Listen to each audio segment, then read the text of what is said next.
আরে টিকাটলের মোড়ে একটা অভিসার সিনেমা হল রয়েছে, হলে নাকি আর কন্ডিশন রয়েছে।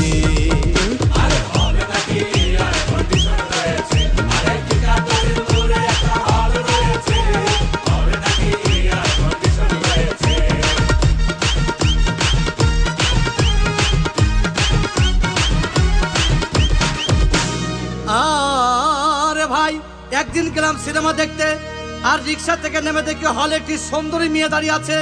ব্ল্যাকের 10 টাকার টিকিট 20 টাকা কিনে কোনো রকম ভেতরে গিয়ে বসলাম। হঠাৎ দেখি পাশে চেয়ারে সেই মেয়েটি আমার পাশেই বসেছে।